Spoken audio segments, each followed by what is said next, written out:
ધોરણ 8 સ્વ અધ્યયન પોથી ભાગ 1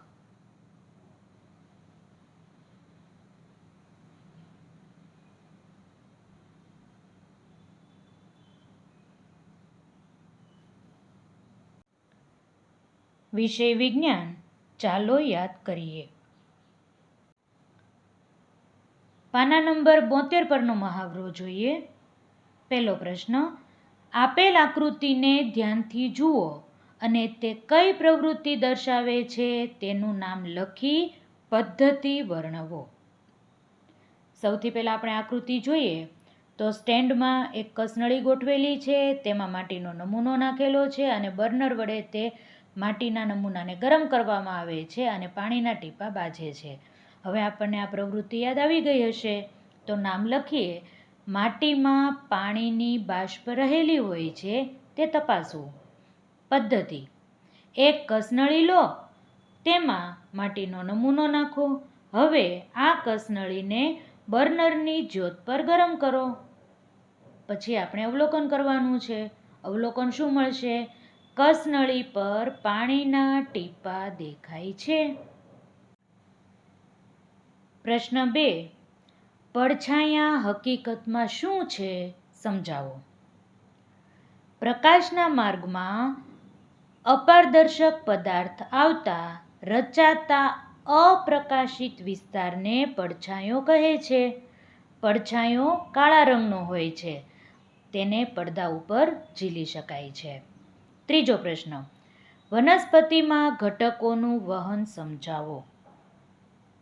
વનસ્પતિ મૂળ દ્વારા પાણી અને ખનિજ ક્ષારોનું શોષણ કરે છે. પ્રકાંડ આ દ્રવ્યોને પર્ણો સુધી પહોંચાડે છે. પર્ણો પ્રકાશ સંશ્લેષણ દરમિયાન દ્રવ્યોનો ઉપયોગ કરી ખોરાક તૈયાર કરે છે.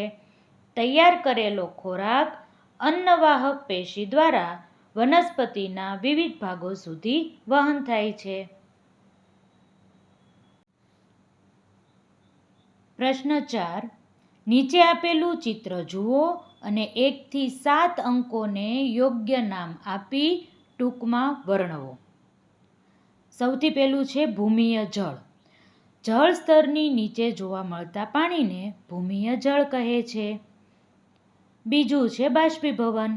સૂર્યની ગરમી વડે પાણીનું વરાળ બનીને આકાશમાં જવાની ક્રિયાને બાષ્પીભવન કહે છે. ત્રીજું છે સંઘનન. પ્રવાહીનું વાયુમાં રૂપાંતર થવાની ક્રિયાને સંઘનન કહે છે.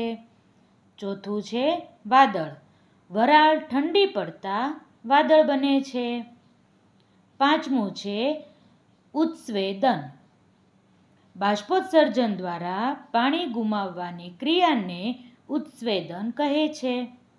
છઠ્ઠું અનુસ્ત્રવણ.